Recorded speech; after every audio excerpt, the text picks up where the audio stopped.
এ পর্যায়ে যুক্ত হচ্ছেন সহকর্মী স্পেশাল করেসপন্ডেন্ট হাসিনুর রহমান। হাসিনুর, ম্যাচটা তো আমরা একসঙ্গেই দেখলাম, উপভোগ করলাম। জর্ডানকে স্বাভাবিকভাবে দুর্বলই লেগেছে। ওভারঅল স্ট্যাট বা এই ম্যাচটা কেমন ছিল যদি বলেন।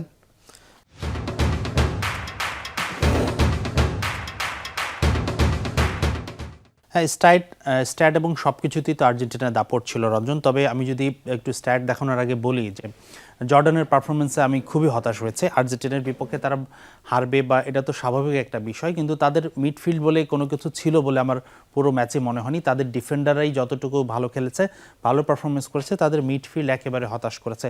বিশেষ করে সেট পিসের অ্যাগেনস্টে তারা কীভাবে ডিফেন্ড করবে, দাঁড়ানোর পজিশনিং কোনো কিছুই তাদের ঠিক ছিল না। দুটো অপ্রয়োজনীয় ফাউল করে তারা একটা পেনাল্টি থেকে গোল খেয়েছে। ভালো পজিশনে দুটি তারা ফ্রি কিকের সুযোগ দিয়েছে আর্জেন্টিনাকে, দুটি থেকেই তারা গোল করেছে। সব কিছু মিলে জর্ডানের পারফরমেন্স খুব হতাশাজনক ছিল। পক্ষান্তরে আর্জেন্টিনা অবশ্যই ভালো পারফর্ম করেছে, তারা বল পজিশন থেকে সব কিছুতেই ডমিনেট করেছে। আমরা একটু দেখাতে চাই যে আসলে পারফরমেন্সটা কেমন ছিল। আমাদের হাতে কিছু তথ্য আছে যে ম্যাচের স্ট্যাটিস্টিক্স সেগুলো কেমন ছিল। নিকো পাস থেকে শুরু করে সিমিওনি যারা নতুন ফুটবলার সুযোগটা পেয়েছেন তারা কিন্তু সেটা কাজে লাগিয়েছেন।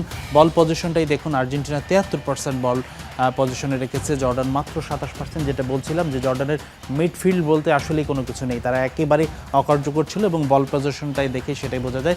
আর্জেন্টিনার পাসেস দেখুন 799টি, সেখানে জর্ডানের পাস মাত্র 285টি। টোটাল শট আর্জেন্টিনা নিয়েছে 12টি, জর্ডান নিয়েছে 5টি। ট্যাকল আর্জেন্টিনা করেছে 14টি এবং জর্ডান করেছে 16টি।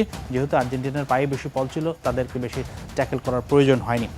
তো সব কিছু মিলে আসলে এই ম্যাচটা আর্জেন্টিনার জন্য তো আসলে গুরুত্বহীনই ছিল, নিয়ম রক্ষার ম্যাচে ছিল। সেই জায়গাতেও তারা আসলে বেঞ্চ স্ট্রেংথ ভালোভাবেই ব্যবহার করেছে এবং আমার মনে হয় যে যারা খেলেছে, যারা সুযোগ পেয়েছে, তারাও নিজেদের প্রমাণ করতে পেরেছে এবং ওভারঅল আর্জেন্টিনা যারা ভক্ত আছে তারা নিশ্চয়ই ম্যাচটি উপভোগ করেছে।